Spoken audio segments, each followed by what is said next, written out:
Now from the Jaguar or luxury end of the market to a quite different part of the spectrum, namely cars from Eastern Europe.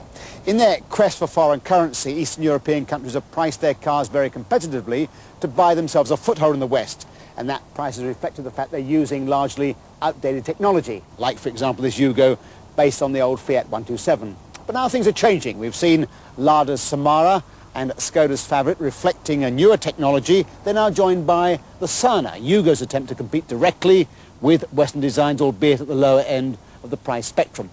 We asked Tiff Needell to put it to the test.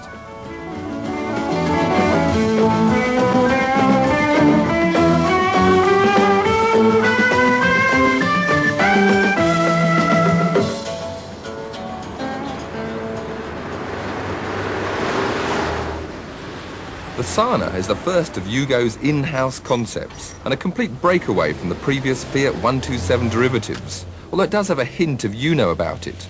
Not surprising, as it was styled by Giorgio Giugiaro, who was responsible for the Uno, as well as, amongst others, the Volkswagen Golf and the Lotus Esprit. It comes as a well-equipped, roomy, 5-door hatchback, and at £5,500, it's in the Fiesta, Metro and Nova price bracket. The first thing you notice about the Yugo is the amount of space in the car. It really is in the Escort Cavalier range. A lot of space and also apparent plushness of the seats. And always a lot of good modern features. When you turn the ignition on, the check panel illuminates to display areas of the car it monitors, such as brake pad wear and rear lamps. Then, when driving along, anything open, such as a door, it shows up. Although the check panel does show me the door open, there are a few things missing. It doesn't tell me if I've left the choke out, which is most important these days. Also, there's no clock anywhere in the car, which I found a bit frustrating. The seatbelt alignment is comfortable, good for all driving positions, but the seat adjustment needs a very strong grip in order to move it. Not the best. In the rear, plenty of space still, and even with the driver's seat fully back, plenty of legroom. A nice little armrest in the centre provides a bit more luxury, and there's 3 sets of seat belts, so it's really a genuine 5-seater. One major problem, though, is the fact that these child belts or rear belts, they're not inertia real, so with all this belt lying around, and they're supposed to hang up, but the hook's already broken. In the boot, again, plenty of space. But one thing, a rather high sill, making it difficult to get heavy bags in. Under the carpet, spare wheel and jack. Also, rather nice little toolkit. One thing, however, that could be rather dangerous, especially with young children around, is these rather weak struts, making it a little bit dangerous. Power is from the 1.4-litre, 70-horsepower Fiat Tipo engine. And later this year, they expect to have a 1.6-litre version and automatic transmission. Under the bonnet, spacious simplicity, obviously easy to maintain. On the road, the Yugo is surprisingly good. The performance from the 1.4-litre engine is lively and well up to scratch in its class.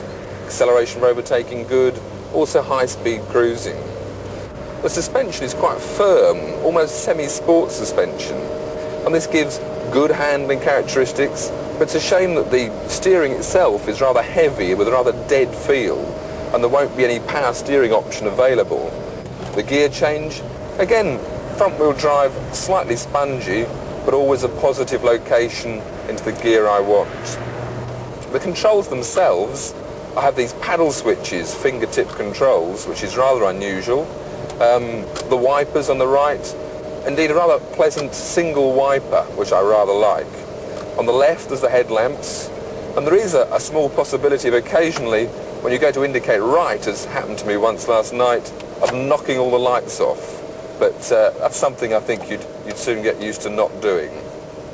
On the instrument panel itself, I don't particularly like the 5 needle matchstick indicators, which look like a mass of artificial horizons, and at one glance they're all pointing in different directions. So I'm not a particular fan of that. But otherwise, it provides all the information you'd want. The good points about the Yugo Sana are its low cost, the fact that it's well equipped and comes with a 24 months unlimited mileage warranty, as well as a 3-year anti-corrosion warranty. Working against it are poor attention to detail, that heavy steering, and also Group 4 insurance.